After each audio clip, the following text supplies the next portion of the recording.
matindi itong babala ni Congresswoman Beatrix Luistro, ang chairman ng House Justice Committee.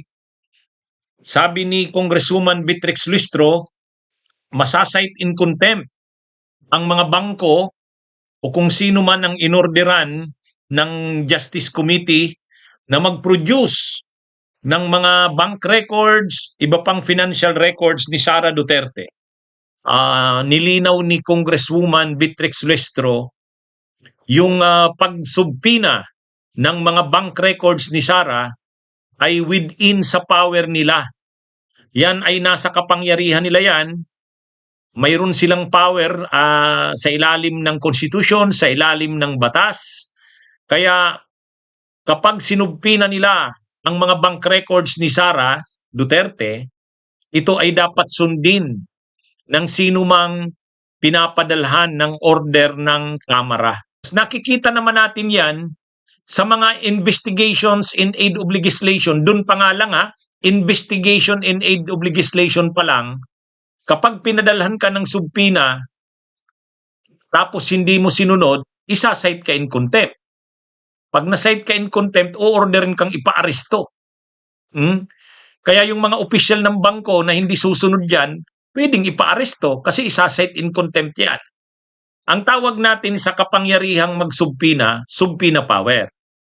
Yun namang kapag hindi sinunod ang subpina mo, isa-cite mo in contempt, ipapa-aresto mo, papakulong mo, contempt power naman yan.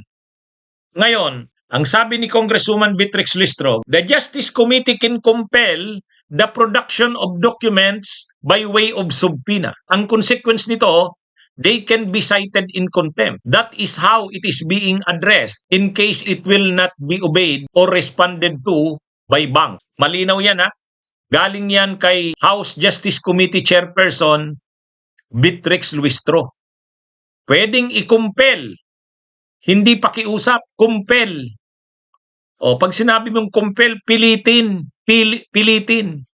May puwersa yan, compel Kasi subpina nga yan Kapag invitation lang yon. Pero kapag subpina, may halong puwersa na yon. Hindi pwedeng hindi mo sundin, order na yon, subpina Ngayon, ang subpina, dalawang klase dyan. Subpina ad testificandum. Ibig sabihin, magte-testify. Papa-attendin mo doon sa hearing ng Kamara, sa Justice Committee, kung sino man yung dapat magbigay ng kanyang testimonya. Ad testificandum yun. Subpina ad testificandum. Pero pag sinabing subpina ducis tecum, ibig sabihin, i-produce mo ang documents.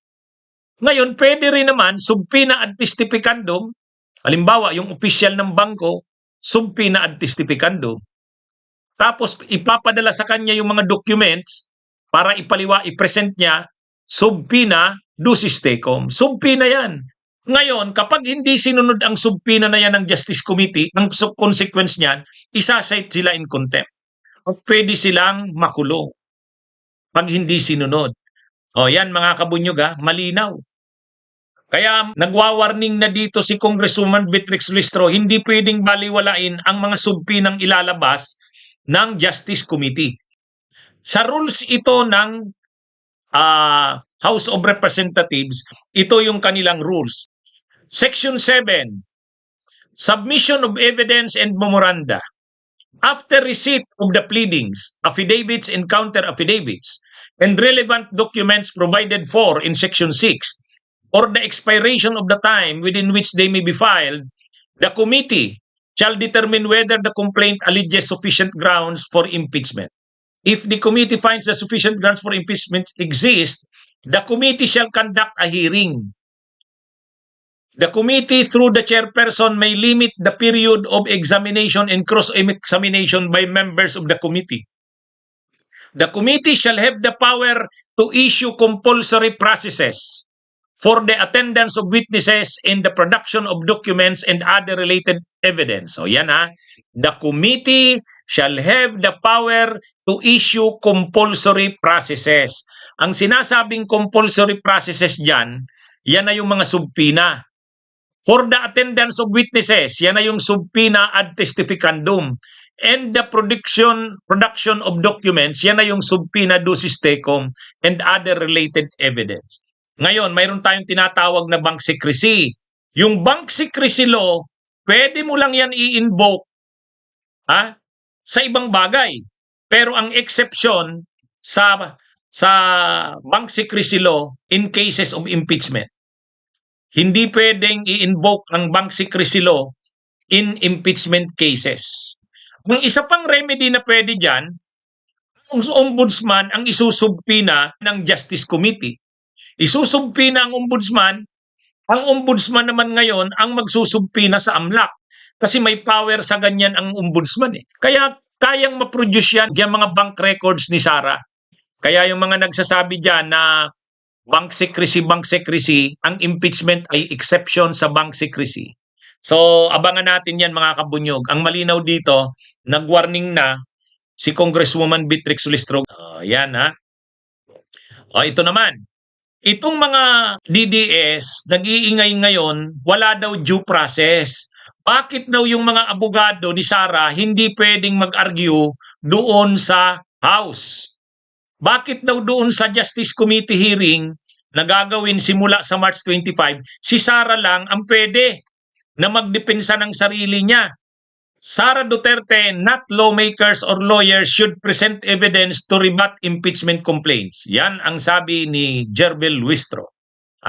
Malinaw si Sara Duterte mismo ang dapat mag-present ng kanyang mga ebidensya para maribat ang impeachment complaints. Kasi ganun din naman yung complainants. Yung complainants, hindi pwedeng abogado nila ang mag-present. Hindi rin pwedeng yung mga mambabatas o congressman. Ang kailangan mag-present ng evidence ay yung complainants in support sa complaint.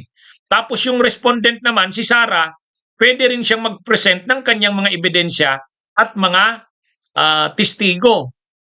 May power siya doon. Ngayon, pwede ba siyang magdala ng lawyers? Yes, pwede. Dalhin niya na yung 16 na lawyers niya. Pero mag-a-assist lang yun. Hindi pwedeng yun yung magsalita. Bakit naman ganon? Yun ang sabi ng mga DDS. Bakit naman pagbabawalan yung lawyers na magsalita? Ay hindi pa naman trial yan eh. Hearing pa lang. Hindi pa yan impeachment trial. Nasa ano pa lang ito? Nasa level pa lang ng Justice Committee. Committee hearing pa lang ito. Tingnan nyo sa rules. Ito yung pinagbabasihan ni Congresswoman Beatrix Listro. Bakit hindi pwedeng mag-direct examination at cross-examination ang mga lawyers? If it finds that sufficient grounds for impeachment do not exist, the committee shall dismiss the complaint and submit the report required hereunder. If the committee finds that sufficient grounds for impeachment exist, the committee shall conduct a hearing. The committee, through the chairperson, may limit the period of examination and cross-examination by members of the committee. So, ang pwede lang mag-conduct ng direct examination at cross-examination ay yung mga members ng committee. Hindi pwedeng ang lawyers. Ibig sabihin, kung ang complainant may ipipresent na witnesses, kung ang complainant may ipipresent na mga documentary evidence or ebidensya nila, pwede silang i-examine pero ng members lang ng Congress, ng Justice Committee. Hindi pwedeng yung abogado ng kalaban. Sa bagay, lawyer naman si Sara. Di ba? Pabor nga sa kanya yan kasi lawyer siya eh. Yung isa nga doon sa complainants, di ba? Si Father Saballa. Hindi naman lawyer yun, pare yun. Pero mag-a-argue siya. May abogado siyang kasama pero ano lang yun, mag-a-assist lang sa kanya. Mga kabunyog, hindi guilt ng respondent ang pinag-uusapan dito. Hindi conviction. Probable cause lang. Ibig sabihin, mayroon bang probable cause ito? Ganun lang yun. Ang mahirap kapag huhusgahan ka na kung guilty ka o hindi ka pinayagang mag-argue yung mga lawyers mo. Hindi ka pinayagan na yung mga lawyers mo ang mag-cross-examine. Sa trial yun, required yun sa trial kasi trial na yan. Yung right mo na i-confront ang witnesses against sa'yo tapos i-cross-examine din sila sa trial. Ito hindi pa to trial. Ngayon, mayroon na namang mga kinakalat din itong mga DDS. Sagutin ko to. Bakit daw pinagkakaabalahan yung impeachment ni Sara, samantala daw ang daming problema ngayon ng bansa. Itong isang lawyer na ito, US $1, ang kapalit is 60 pesos and 10 centavos. Tapos impeachment pa din ang nasa utak ng Kongreso, gag lang. Nakita nyo? Dapat yan na yung yan na daw yung pagkaabalahan. Alam nyo mga kabunyo, ginagamit lang naman nila yan mga krisis na yan para palibrihin si Sara. Ginagawa naman ng gobyerno yung magagawa Ginagawa naman ng Kongreso yung magagawa. The same tungkol sa krisis na yan. At the same time, ginagawa rin ng Kongreso yung pagpapanagot kay Sara. Hindi pwedeng parang sasabihin mo, itigil na yung impeachment kay Sara kasi ito na lang asikasuhin natin. Batas para sa krisis na ito na nararanasan natin. Pareho yan kailangang aksyonan ng Kongreso. Tama yung sinabi ni Congressman Terry Ridon. Nagpasa naman sila ng mga aksyon para makatulong, binigyan na ng powers ang presidente, i-lift ang mga taxes, yung mga i-suspend ang excise fuel tax, Iba pang pwedeng magawa ng presidente using emergency powers sa panahong ito ng krisis. Pinasa na yan ng Kamara Pinasa na rin sa Senado. So ibig sabihin, ginagawa naman ng Kongreso yung trabaho. Ngayon, pagdating sa impeachment, trabaho yan ng Kongreso. Gagawin din nila yan. Pagdating naman sa pagtugon sa krisis, trabaho na yan ng presidente. Kaya yung mga rason na yan ng mga DDS na ang gusto lang nila, makalibre si Sara. Ibig mong sabihin, papalampasin mo yung mga korupsyon na ginawa ni Sara dahil lang sa krisis nating kinakaharap ngayon.